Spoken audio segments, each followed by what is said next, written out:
சும்மாவா வந்தது சுதந்திரம் என்பது சும்மாவா வந்தது. பிளாசி முதல் செங்கோட்டை வரை உரை ஓவியம். சுதந்திரம் என்பது சும்மாவா வந்தது.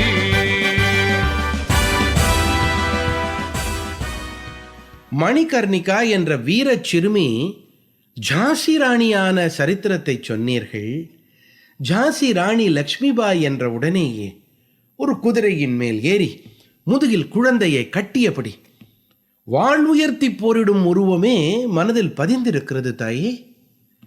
ஆம் என் மகனே, அந்த வீரச் சிறுமி அரசபாரத்தை சுமந்து தான் இளவயதில் கற்ற அரச நுணுக்கங்களை, நிர்வாகத் திறன்களை நல்ல முறையில் வெளிக்காட்ட வாய்ப்பு அமையவில்லை. இல்லாவிட்டால் என் சரித்திரத்தில் மாபெரும் ராணியாக அவள் உலா வந்திருப்பாள். இன்றும் கூட மணிகர்ணிகா என்ற பெயரை கேட்டவுடனேயே உத்தரப்பிரதேச மக்களிடம் ஒரு சிலிர்ப்பு ஏற்படத்தான் செய்கிறது. அவர்களுக்கு அந்த பெயர் மீது அளப்பரிய ஈர்ப்பு ஏற்பட்டிருக்கிறது. அவள் சிறுமியாக இருந்தபோதே மல்யுத்தம் பயின்றாள். ஆயுதங்களை லாகவமாக கையாண்டாள். போர் பயிற்சியில் தனித்துவம் பெற்று திகழ்ந்தாள். குதிரைகள் அவளுக்கு தோழர்கள் ஆயின. யாருக்கும் அடங்காத குதிரைகள் கூட அவள் சொல்படி கேட்டு நடந்தன. பவன், பாதல், சாரங்கி என அவள் தனது பராமரிப்பில் இருந்த குதிரைகளை தனி கவனத்துடன் வளர்த்தாள். பாதலுக்கு கடிவாளம் போட்டதே இல்லை. இந்த பாதல் என்ற குதிரையின் மீதேறி செல்ல வேண்டும் என்று விரும்பினால் அது அவள் முன் தானாக வந்து நிற்கும். ஜான்சி ராணியை ஏற்றிக்கொண்டு செல்லும். அவள் மனம் சொல்வதை அந்த குதிரை கேட்டு நடந்தது. அது தன் மீது லக்ஷ்மிபாயை தவிர வேறு எவரையும் ஏற்றிச் செல்ல அனுமதித்ததும் இல்லை.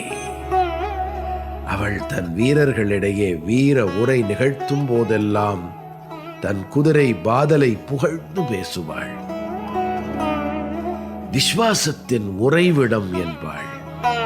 ஐந்தறிவு ஜீவனுக்கே இவ்வளவு திடமும் உறுதியும் இருக்கும் போது நாம் எப்படி இருக்க வேண்டும் என்று அவர்களிடம் கேட்பாள். பின்னாளில் ஆங்கிலேயருடன் ஏற்பட்ட போரில் இக்கட்டான ஒரு சூழலில் தப்பிக்க வேண்டிய நிலையில் கோட்டை மதிலுச்சியில் இருந்து தன் உயிரையும் பொருட்படுத்தாமல் கீழே பாய்ந்து லக்ஷ்மிபாயின் உயிரை காப்பாற்றியது இந்த பாதல் குதிரை. அவள் நேரடியாக களத்தில் இறங்கி போரிட்டது மிகச் சில பெரும் போர்களே. ஆனால் அந்த 1857 முதல் சுதந்திர போரில் நானா சாஹேப், தாந்தியா தோப்பே என கூட்டணியாக இருந்து பிரிட்டிஷ் படைகளின் பொறுப்பை வகித்த டல்ஹௌசிக்கு பெரும் குடைச்சலை கொடுத்தாள். அவள் பெயரை சொன்னாலே பிரிட்டிஷ் முகாம் அச்சத்தில் தம் உத்திகளை வேறு விதமாய் வகுத்தது.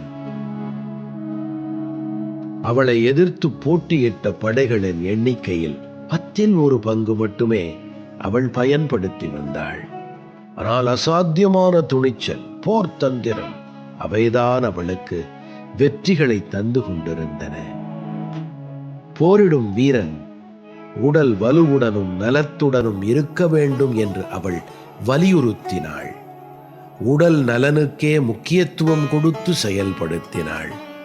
தன் படை வீரர்கள் மட்டுமல்ல, ராஜ்யத்தின் பிரஜைகள் ஒவ்வொருவரும் உடற்பயிற்சி செய்ய வேண்டும் என்று வற்புறுத்தினாள்.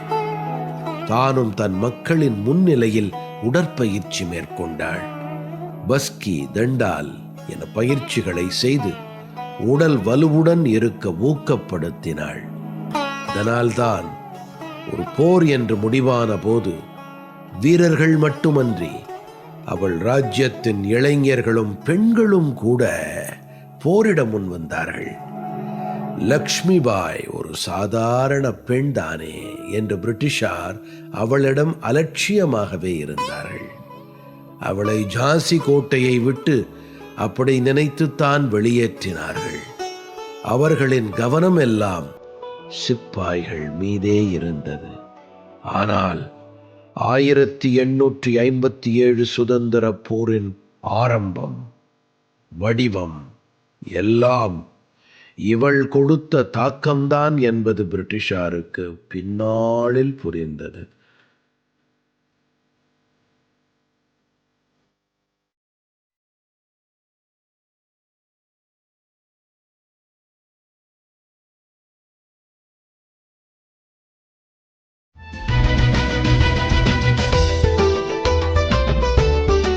பிளாசி முதல் செங்கோட்டை வரை உரை ஓவியம் கேட்டீர்கள்.